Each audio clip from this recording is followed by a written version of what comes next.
प्यारे विद्यार्थियों, नमस्कार। आशा करती हूँ कि आप सभी तंदुरुस्त होंगे और पढ़ाई के प्रति आप सबका उत्साह कायम होगा। बच्चों, आज हम 7वीं कक्षा के गणित का अध्याय पूर्णांक पढ़ेंगे। बच्चों, अब हम सबसे पहले जानेंगे कि संख्या रेखा पर पूर्णांक संख्याओं को कैसे दर्शाएं। सबसे पहले देखते हैं कि संख्या क्या है और इसे संख्या रेखा पर कैसे दर्शाया जाए।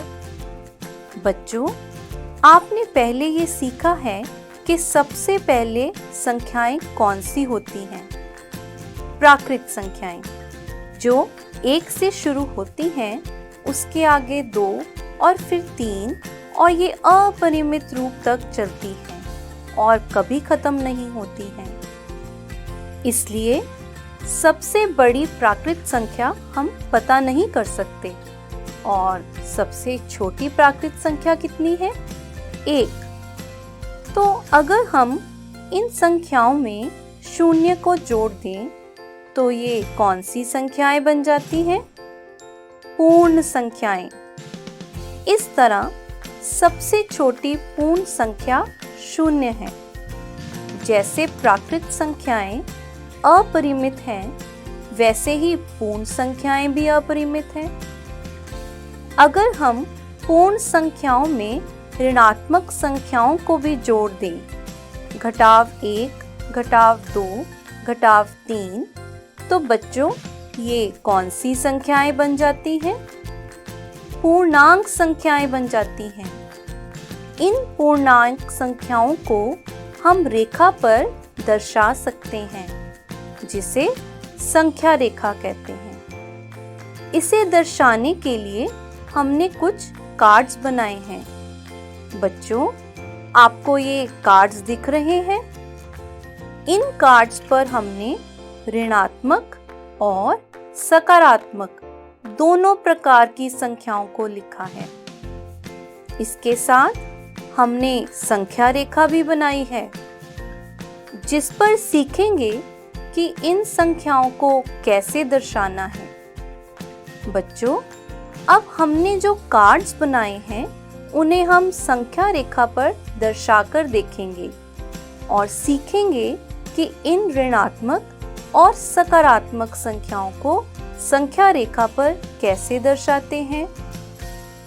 ये एक संख्या रेखा है।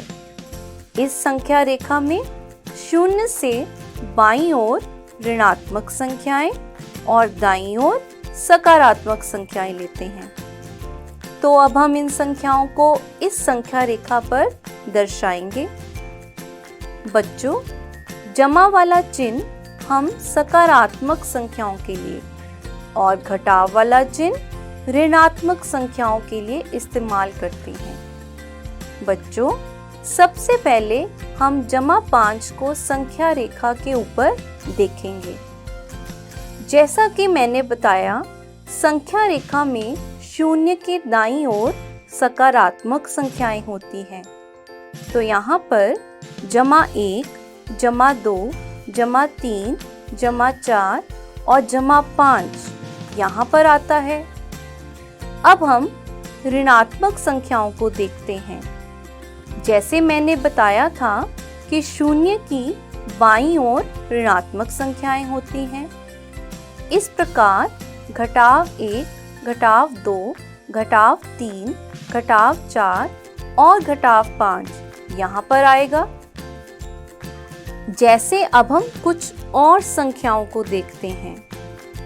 जमा 1, ये रेखा की दाईं ओर सकारात्मक संख्याओं में 0 के 7 के स्थान पर आएगा। ऐसे ही अगर हमने घटाव 10 को संख्या रेखा में दर्शाना है, तो ये 0 की बाईं ओर ऋणात्मक संख्याएं घटाव 1, घटाव 2, घटाव 3, घटाव 4, घटाव 5, घटाव 6, घटाव 7, घटाव 8, घटाव 9 और घटाव 10 यहाँ पर आएगा। बच्चों, जैसे कि आप देख सकते हैं कि ये संख्या रेखा बड़ी नहीं है, लेकिन ये एरो संख्या रेखा में ये दर्शाते हैं कि ये संख्या रेखा खत्म नहीं हुई, ये अनंत तक चलती है। तो आप इससे बड़ी संख्या रेखा बनाकर इससे बड़ी संख्या को भी दर्शा सकते हो। इसी तरह अब हम देखेंगे कि संख्या रेखा में कौन सी संख्या बड़ी है और कौन सी छोटी। तो बच्चों, ये बात आपने हमेशा याद रखनी है कि संख्या रेखा की दाईं ओर की संख्या बाईं ओर की संख्या से हमेशा बड़ी होती है, जैसा कि +5 +1 की दाईं ओर है, इसलिए +5 +1 से बड़ा है। इसी तरह अगर हम दोनों घटाव संख्याओं में तुलना करें, जैसे -5 और -10, तो इसमें -5 -10 की दाईं ओर है, इसलिए -5 -10 से बड़ा है। इस तरह अगर हम ऋणात्मक और सकारात्मक दोनों संख्याओं को देखें तो +1 -5 की दाईं ओर है, इसलिए +1 -5 से बड़ा है। इस तरह बच्चों, आपको तुलना करनी आ गई होगी, इसलिए ये याद रखें कि जो संख्या दाईं ओर है, मैंने ये नहीं कहा 0 की दाईं ओर, जो भी संख्या रेखा में दाईं ओर है वह बड़ी है और जो बाईं ओर है वह छोटी है। बच्चों, हम संख्या रेखा के बारे में जान चुके हैं और पूर्णांक संख्याओं के बारे में भी जान चुके हैं। संख्या रेखा पर पूर्णांक संख्या को दर्शाने के बाद अब हम पूर्णांक संख्याओं पर क्रियाओं के बारे में जानेंगे। जोड़ क्रिया, घटाव क्रिया। अब हम इनके बारे में देखेंगे कि इन्हें संख्या रेखा पर कैसे किया जाता है। उसके लिए हमने एक एक्टिविटी ली है। बच्चों, हमने पहले ही पढ़ा था कि संख्या रेखा पर 0 के दाईं ओर हमेशा सकारात्मक संख्याएं और बाईं ओर हमेशा ऋणात्मक संख्याएं होती हैं। जब भी हमें दो पूर्णांक संख्याओं का जोड़ करना है, तब हमने ये याद रखना है कि जब हमारे पास सकारात्मक संख्याएं आएंगी तो हमने दाईं ओर जाना है, और जब हमारे पास ऋणात्मक संख्या आएगी तो हमने बाईं ओर जाना है। जैसा कि हमारे पास एक जोड़ है 5 जोड़ 3। यहाँ पर 5 भी जोड़ का है और 3 भी जोड़ का है, दोनों सकारात्मक संख्याओं का जोड़ है। तो सबसे पहले हमारी संख्या कौन सी थी? जोड़ 5। तो पहले +5 के पास जाएंगे। और दूसरी संख्या क्या थी? जोड़ 3, जो कि सकारात्मक संख्या है, इसलिए हमने +5 की दाईं ओर 3 कदम जाना है। अगर हम 3 कदम जाएंगे, 1, 2 और 3, तो हम कहाँ पहुँच जाएंगे? +8 पर। 5 + 3 कितना हो गया? +8। इस तरह हम एक और सम करके देखते हैं बच्चों। 5 घटाओ 3। अगर 5 में से 3 घटाना हो तो हमारा पहला स्टेप सेम रहेगा, तो हम मार्कर को 5 तक ही लेकर जाएंगे। +5 पर जाने के बाद हमने 3 घटाने हैं। जैसे आपको पहले बताया है, घटाने के लिए बाईं ओर जाना है और जोड़ने के लिए दाईं ओर जाना है। अब हम 5 में से 3 निकालेंगे। 5 में से 1 निकालने पर 4, 2 निकालने पर 3 और 3 निकालने पर 2 आएगा। तो इस तरह अगर हमने 5 में से 3 घटाना है तो उत्तर 2 आएगा। इसी तरह हम और सवाल करते हैं, जैसे घटाओ 5 और जमा के 3 आ जाएं, तो फिर हम क्या करेंगे? सबसे पहले घटाओ 5 पर जाएंगे। अब इसमें हमने 3 जोड़ना है। जमा 3 जो कि एक सकारात्मक संख्या है, इसलिए हम घटाओ 5 के दाईं ओर 3 कदम जाएंगे। 1, 2 और 3। इस तरह हम कहाँ पहुंच गए? घटाओ 2 पर। इस तरह हम एक और उदाहरण लेते हैं। घटाओ 5, घटाओ 3। अगर दोनों ही घटाओ के हैं तो हमने क्या करना है? सबसे पहली चीज हम घटाओ 5 पर ही जाएंगे। फिर हमारे पास दूसरी संख्या क्या है? घटाओ 3। घटाओ है, इसलिए हम बाईं ओर 3 कदम जाएंगे। 1, 2, 3। तो हम कहाँ पहुंचे? घटाओ 8 पर। इसका मतलब अगर हमने घटाव 5 में से घटाव 3 करना है तो हमारे पास क्या उत्तर आएगा? घटाव 8।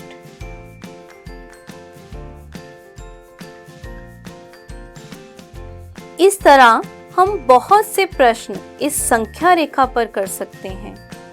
बच्चों, आप कई बार गणित को बोरिंग मानते हैं, लेकिन इस तरह संख्या रेखा पर जोड़ घटाव आप बहुत ही इंटरेस्टिंग तरीके से सीख सकते हैं और पूर्णांक संख्याओं की क्रिया भी जान सकते हैं।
बच्चों, अब मैं आपसे कुछ प्रश्न पूछूंगी। आशा करती हूँ कि आप सबको उत्तर आते ही होंगे। 6 जमा 3 बराबर, बताओ। जी हाँ, 9। 6 घटाव 3 बराबर, बिल्कुल सही, 3। घटाव 6 जमा 3, तो संख्या रेखा की मदद से हम कर सकते हैं। कितना आया? घटाव 3। घटाव 6 घटाव 3, इसका उत्तर शाबाश, घटाव 9, बिल्कुल सही। बच्चों, हमने अभी संख्या रेखा के ऊपर जोड़ घटाव क्रिया की है, उसे ही हम आगे बढ़ाएंगे। हमने एक बहुत ही अच्छी क्रिया बनाई है जिसमें बच्चे खेल खेल में ही जोड़, घटाव, पूर्णांक संख्याओं को सीख लेंगे। इसके लिए हमने एक डाइस यानी कि एक पासा बनाया है। इस डाइस पर 6 हिस्सों में से 3 हिस्सों पर हमने 1, 2, 3 लिखा है और बाकी के 3 हिस्सों पर -1, -2, -3 लिखा है। सकारात्मक संख्याएं भी 3 हैं और ऋणात्मक संख्याएं भी 3 हैं। इस तरह ये एक स्पेशल डाइस है। ये लूडो वाली डाइस की तरह नहीं है। हिस्से तो 6 ही हैं, लेकिन 3 हिस्सों पर 1, 2, 3 और बाकी के 3 हिस्सों पर -1, -2, -3 लिए हैं। हमारे पास 2 गीटियां भी हैं, एक नीली गोटी और दूसरी हरी। इसके लिए बच्चों आपने ये याद रखना है कि जब भी आपके पास कोई भी सकारात्मक संख्या आती है तो आपने उतने ही कदम दाईं ओर जाना है, और अगर आपके पास कोई ऋणात्मक संख्या आती है तो उतने ही कदम बाईं ओर जाना है। जो विद्यार्थी पहले बाईं ओर जाए चाहे दाईं ओर जाए वह जेतु हो जाएगा। सबसे पहले आया -3, तो -3 है तो ऋणात्मक है, इसके लिए हम बाईं ओर जाएंगे। -1, -2, -3।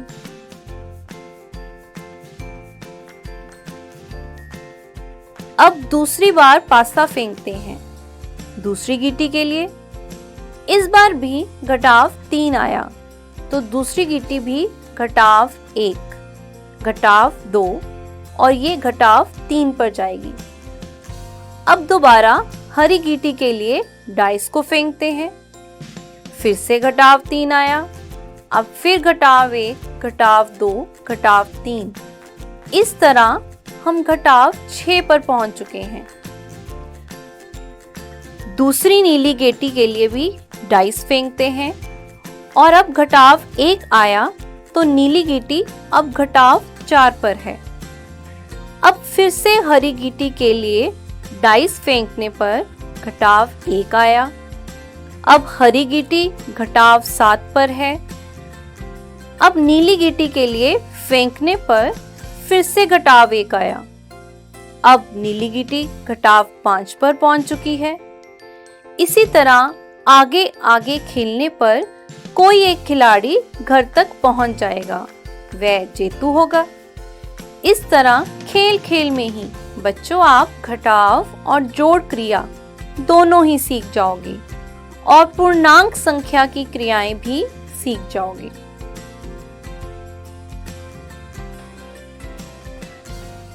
बच्चों अब हम पूर्णांक संख्याओं संबंधी बंदर छलांग खेल को देखेंगे। बच्चों इस क्रिया के संबंधी 2 सवाल हैं। पानी के एक तालाब में अंदर की तरफ सीढ़ियां हैं। एक बंदर सबसे ऊपर वाली सीढ़ी अर्थात पहली सीढ़ी पर बैठा है। पानी 9वीं सीढ़ी तक है। बच्चों पहला सवाल है, एक बंदर ने पहली सीढ़ी से 9वीं सीढ़ी तक पानी पीने के लिए जाना है। वह 9वीं सीढ़ी तक जाता कैसे है? देखो, एक छलांग में वह 3 सीढ़ी तक नीचे और अगली छलांग में 2 सीढ़ी ऊपर तक जाता है। हम यहाँ पर ये देखेंगे कि उसने 9वीं सीढ़ी तक कितनी छलांगें लगाई। देखो बच्चों, बंदर पहली सीढ़ी पर बैठा है और उसने पहली छलांग लगाई तो 3 सीढ़ी नीचे आ गया। 1, 2, 3 और फिर दूसरी छलांग में 2 सीढ़ी ऊपर की ओर। 1, 2 और तीसरी छलांग में 3 सीढ़ियां नीचे की ओर जाता है। 1, 2, 3। चौथी छलांग में 2 सीढ़ी ऊपर। 1, 2। पांचवी छलांग में 3 सीढ़ी फिर नीचे आ जाता है। 1, 2, 3। छठी छलांग में 2 सीढ़ी ऊपर जाता है। 1, 2। सातवीं छलांग में 3 सीढ़ी नीचे आता है। 1, 2, 3 और 8वीं छलांग में फिर 2 सीढ़ी ऊपर। 1 2। 9वीं छलांग में फिर 3 सीढ़ी नीचे, 1 2 3। और 10वीं छलांग में 2 सीढ़ी ऊपर चला जाता है, 1 2। 11वीं छलांग में 3 सीढ़ी नीचे आ जाता है, 1 2 3। तो इस तरह बच्चों 9वीं सीढ़ी तक पहुंचने के लिए बंदर ने 11 छलांगें लगाई। बच्चों अब पानी पीने के बाद बंदर ने पहली सीढ़ी तक भी जाना है, तो ऊपर जाने के लिए बंदर छलांग कैसे लगाता है? पहली छलांग में 4 सीढ़ी ऊपर और दूसरी छलांग में 2 सीढ़ी वापस नीचे। तो बच्चों पहली छलांग में बंदर 4 सीढ़ी ऊपर चढ़ा, 1 2 3 4।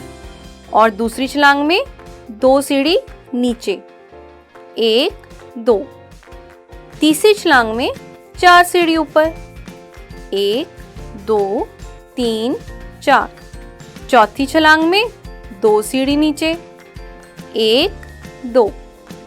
पांचवी छलांग में 4 सीढ़ी ऊपर, 1 2 3 4।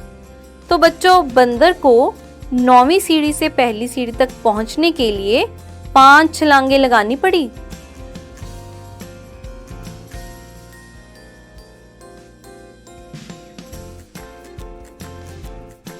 बच्चों अब मैं आपसे इस अध्याय के संबंध में कुछ प्रश्न पूछूंगी। आशा करती हूँ कि आपको इनके उत्तर आते होंगे।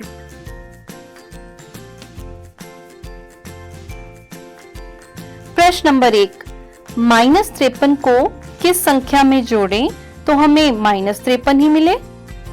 आपके पास 4 विकल्प हैं, A 0, B 1, C -1 और D +53। तो बच्चों बताओ इसका उत्तर क्या होगा? जी हाँ, इसका उत्तर होगा 0। प्रश्न नंबर 2, 17 को किस में जोड़ें और आपका उत्तर 0 आए? कौन सा नंबर होगा बच्चों? आपके पास 4 विकल्प हैं, A 1, B 0, C -17 और D +17। तो बच्चों बता सकते हैं इसका सही उत्तर क्या होगा? जी, इसका सही उत्तर होगा C भाग -17। प्रश्न नंबर 3, -4 जमा ब्रैकेट 15 जमा -3 ब्रैकेट बंद बराबर होगा ब्रैकेट -4 जमा 15 ब्रैकेट बंद जमा रिक्त स्थान। तो बच्चों कितना आसान है ये प्रश्न। क्या आएगा इस रिक्त स्थान में? आपके पास 4 विकल्प हैं, A -4, B 12, C -3 और D +3। तो क्या आप बता सकते हो इसका सही उत्तर क्या होगा? जी, इसका सही उत्तर है -3। प्रश्न नंबर 4, -3 जमा 2 जमा कौन सी संख्या करें कि हमें -8 प्राप्त हो जाए? आपके पास 4 विकल्प हैं, -7, B +7, C -5 और D -6। तो बताइए बच्चों इसका उत्तर क्या होगा? जी, इसका उत्तर होगा A विकल्प -7। बच्चों इसी के साथ हमारा अध्याय पूर्णांक संख्याएं समाप्त होता है। आशा करती हूँ कि आप सबको यह अध्याय समझ आ गया होगा।